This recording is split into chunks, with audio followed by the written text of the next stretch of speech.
आज हम current electricity start करेंगे। करंट इलेक्ट्रिसिटी में हम पढ़ेंगे करंट, ड्रिफ्ट वेलोसिटी और relation between current and drift velocity. सबसे पहले स्टार्ट करेंगे हम करंट से। जो करंट होता है electric current,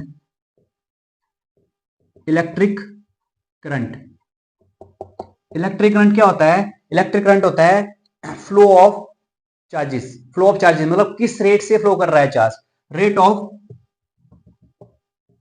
flow of charge, उसको बोलते हैं हम इलेक्ट्रिक करंट। हमारे पास क्या आ गया? I equal to charge upon time. Charge हमें पता है N इंटू ई होता है बाय क्वांटाइजेशन अपॉन टी। तो ये आ गया हमारे पास इलेक्ट्रिक करंट। इलेक्ट्रिक करंट का ऐसा यूनिट होता है, ऐसा यूनिट एम्पियर, एम्पियर होता है या कूलम पर सेकेंड, एम्पियर या कूलम पर सेकेंड, ये होता है हमारे पास इलेक्ट्रिक करंट। इलेक्ट्रिक करंट होता है फ्री इलेक्ट्रॉन की, जो फ्री इलेक्ट्रॉन की मूवमेंट होती है उसकी वजह से जो करंट होता है उसको बोलते हैं हम इलेक्ट्रिक करंट। अब बात आती है हमारे पास ड्रिफ्ट वेलोसिटी की। सपोज करो हमारे पास क्या है, एक कंडक्टर है, कंडक्टर है। अब कंडक्टर में क्या होंगे? फ्री इलेक्ट्रॉन्स होंगे। अब फ्री इलेक्ट्रॉन अगर उसको ऐसे ही रखा है, सपोज करो हमारे पास कंडक्टर है, अगर हमने क्या किया उसको ऐसे ही रखा तो इसमें जो फ्री इलेक्ट्रॉन होंगे वो क्या करेंगे? वो रैंडमली ओरिएंटेड होंगे, कहीं इस डायरेक्शन में जा रहा है, कहीं इस डायरेक्शन में जा रहा है। अब क्या होगा? इनकी एक पर्टिकुलर स्पीड होगी। बट जब हम इसका एवरेज लेंगे तो इसकी जो एवरेज स्पीड होगी वो होगी हमारे पास 0। क्यों? क्योंकि कई जो है इस साइड को जा रहे हैं, कई दूसरी साइड को जा रहे हैं। इट मींस वो क्या कर रहे हैं? एक दूसरे के इफेक्ट को कैंसिल आउट कर रहे हैं। तो नेट जो होगा इसके ऊपर एवरेज वेलोसिटी जो होगी इसकी 0 होगी। अब बट क्या होगा जब इसमें हम इलेक्ट्रिक फील्ड अप्लाई करेंगे? इलेक्ट्रिक फील्ड मतलब हमने इसको क्या कर दिया? बैटरी से जोड़ दिया। अब बैटरी से जोड़ दिया जिसका ईएमएफ ई है। अब क्या करेगी बैटरी? क्या करेगी? इन फ्री इलेक्ट्रॉन्स के ऊपर एक फोर्स एक्सर्ट करेगी। अब फोर्स एक्सर्ट करेगी तो क्या होगा? फोर्स एक्सर्ट करेगी, वो क्या होंगे? जो इलेक्ट्रॉन होंगे वो एक डायरेक्शन में आ जाएंगे, हमारे पास एक डायरेक्शन में आ जाएंगे। इस तरीके से हमारे पास इस तरीके से होगी, इलेक्ट्रिक फील्ड अप्लाई करेंगे। बट जो इलेक्ट्रॉन आए वो अपोजिट डायरेक्शन में आए। जिस डायरेक्शन में हमने इलेक्ट्रिक फील्ड अप्लाई की थी उसके जस्ट अपोजिट इलेक्ट्रॉन ट्रांसफर हुए। इट मींस यहां पे क्या हुआ? अगर वो इलेक्ट्रॉन जो है एक डायरेक्शन में जा रहे हैं तो वो क्या करेंगे? करंट एग्जीक्यूट करेंगे। ठीक है। अब ये जो इलेक्ट्रॉन आएंगे ये ऐसे नहीं आएंगे, बिल्कुल स्ट्रेट पाथ में नहीं आएंगे। सॉरी, इनमें क्या होता है कि ये जो फ्री इलेक्ट्रॉन होते हैं, क्योंकि हमारे पास जो कंडक्टर होता है उसमें क्या होते हैं? आयंस वगैरह होते हैं उसके। ठीक है। तो अगर कोई इलेक्ट्रॉन होगा, जब हमने इसको इलेक्ट्रिक फील्ड अप्लाई की तो क्या होगा? ये जाके यहां जाएगा, आगे आगे जाके वो आयंस के साथ टकरा जाएगा। इट मींस यहां पे वो एनर्जी लूज कर देगा, अगेन वो एनर्जी गेन करेगा, फिर से आगे जाएगा, आगे जाके वो फिर से क्या हो जाएगा? आयंस के साथ उसका कोलिजन हो जाएगा, कोलिजन हो जाएगा। इट मींस वो क्या करेगा? एनर्जी लूज करेगा। इस तरीके से वो ऐसे ऐसे करके एक एंड से दूसरे एंड तक पहुंच रहा है। तो उससे धन जा रहा है, वो थोड़ा सा ड्रिफ्ट करके जा रहा है। तो इसी स्पीड को बोलते हैं हम ड्रिफ्ट वेलोसिटी। ड्रिफ्ट वेलोसिटी क्या होती है? It is the average velocity of electron with which they can drift from one end to another end. मतलब क्या हुआ कि वो एक एंड से दूसरे एंड तक जाते हैं, वो ड्रिफ्ट करके जाते हैं, वो सीधे नहीं जाते। ठीक है। क्या होती है ड्रिफ्ट वेलोसिटी? ड्रिफ्ट वेलोसिटी का कंसेप्ट आता है हमारे पास। Drift velocity it is the average velocity of electron with which they can drift from one end to another end in a conductor. एक एंड से दूसरे एंड तक जो कंडक्टर में जाते हैं उसको बोलते हैं हम ड्रिफ्ट वेलोसिटी ऑफ इलेक्ट्रॉन। तो इसके लिए अब हमारे पास एक्सप्रेशन है, expression for drift velocity.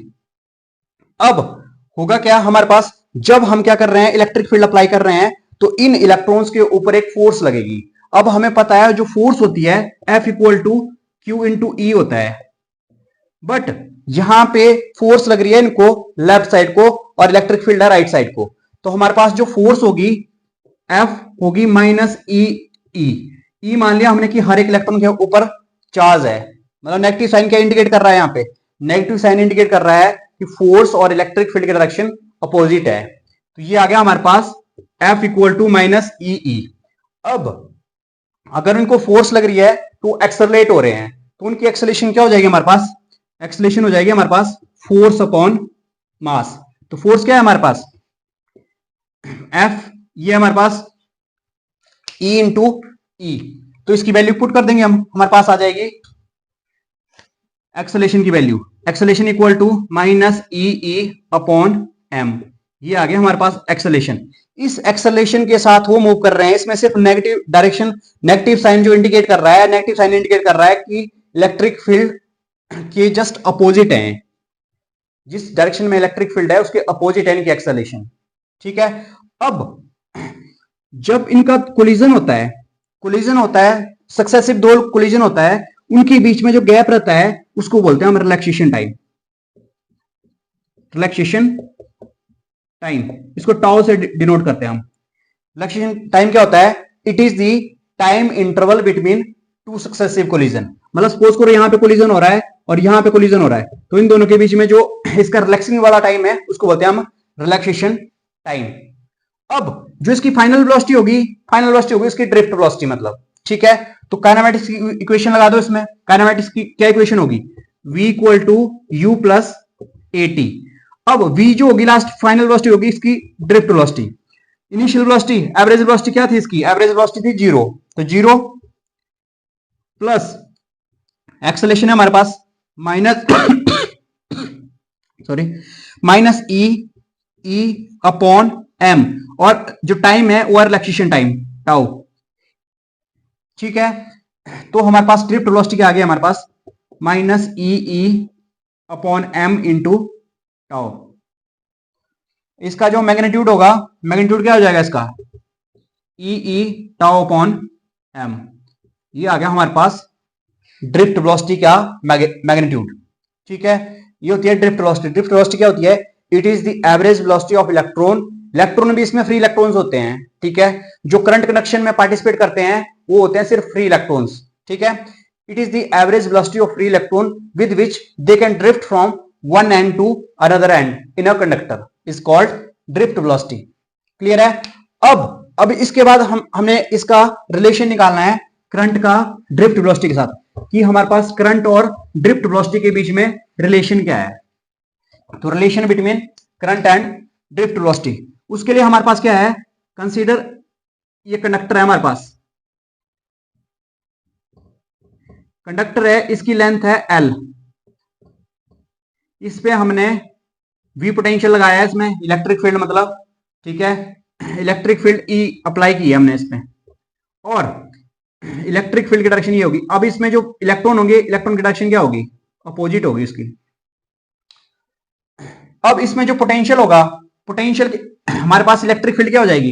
Electric field हो जाएगी V अपॉन एल, क्योंकि हमारे पास एक फॉर्मूला होता था E equal to minus D B upon D R. इसका मैग्नीट्यूड ले लिया, हमारे पास ये वैल्यू आ गई equal to V upon L.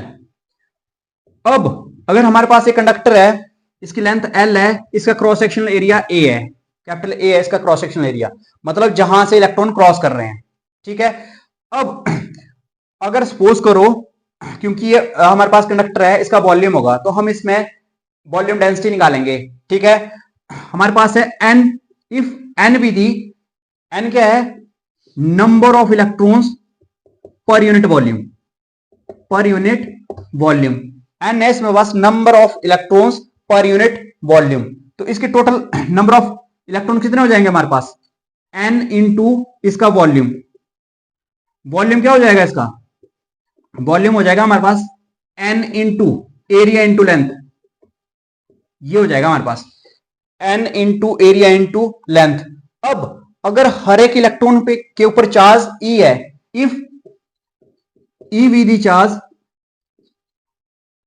On each electron, अगर हर एक इलेक्ट्रॉन के ऊपर चार्ज E है, टोटल इलेक्ट्रॉन हमारे पास कितने हैं? NaL। तो टोटल चार्ज कितना हो जाएगा हमारे पास? Q equal to NaL into E। ये आ गया हमारे पास टोटल चार्ज। अब टोटल चार्ज निकाल दिया। अब हमने टाइम निकालना है कि यहां से यहां तक जब इलेक्ट्रॉन क्रॉस कर रहे हैं उसके लिए कितना टाइम लगा रहे हो। ठीक है। Time taken by the electrons to cross the conductor. कितना हो जाएगा हमारे पास टाइम? टाइम हो जाएगा हमारे पास, जैसे सपोज करो हमारे पास है velocity equal to distance upon time, तो टाइम कितना हो जाएगा? Distance upon velocity. अब डिस्टेंस कितना ट्रेवल करेगा यहां से यहां तक? L with velocity VD. ये आ जाएगा हमारे पास सेकंड इक्वेशन। अब हमने करंट की डेफिनेशन पढ़ी थी कि करंट क्या होता है? करंट होता है flow of charge, rate of flow of charge, मतलब I equal to q upon t. Charge क्या है हमारे पास? चार्ज है हमारे पास एन ए एल ई, और हमारे पास टाइम है एल अपॉन वीडी। वीडी चला जाएगा ऊपर, एल से एल कैंसिल हो गया। इट मींस हमारे पास करंट क्या आ गया? I equal to N E A we d. ये आ गया हमारे पास, ये आ गया relation I equal to N E A we d. अब नंबर डेंसिटी भी सेम होगी इसकी, ई बी ए बी, तो हमारे पास क्या होगा? I is proportional to v d. इसका मतलब है जो करंट है, current is directly proportional to the drift velocity. मतलब अगर ड्रिफ्ट वेलोसिटी ज्यादा होगी तो करंट भी ज्यादा होगा, कम होगी तो कम होगा। ठीक है। अब अगर इसमें ड्रिफ्ट वेलोसिटी का कंसेप्ट लगा देंगे हम, ड्रिफ्ट वेलोसिटी की वैल्यू पुट कर दो इसमें, ड्रिफ्ट वेलोसिटी की वैल्यू पुट कर देंगे तो क्या आ जाएगा हमारे पास? I equal to N E A, we D की वैल्यू क्या होती है? E E tau upon M. तो हमारे पास करंट क्या आ गया? N E square A E tau upon M. ये भी आ गया हमारे पास करंट, और ड्रिफ्ट वेलोसिटी का नहीं, अब इसमें इलेक्ट्रिक फील्ड का कंसेप्ट आ गया। ड्रिफ्ट वेलोसिटी का होगा तो सिर्फ ड्रिफ्ट वेलोसिटी का यहीं तक करना है। ठीक है। ये था हमारे पास करंट एंड ड्रिफ्ट वेलोसिटी के बीच में रिलेशन, मतलब करंट जो है वो डायरेक्टली प्रोपोर्शनल होता है ड्रिफ्ट वेलोसिटी के साथ। अब ये जो ड्रिफ्ट वेलोसिटी होती है, ड्रिफ्ट वेलोसिटी इलेक्ट्रॉन की होती है 10⁻⁻⁴ मीटर पर सेकेंड। इसकी वैल्यू होती है रूम टेम्परेचर पे। Drift velocity of electron at room temperature is 10⁻⁻⁴ metre per second.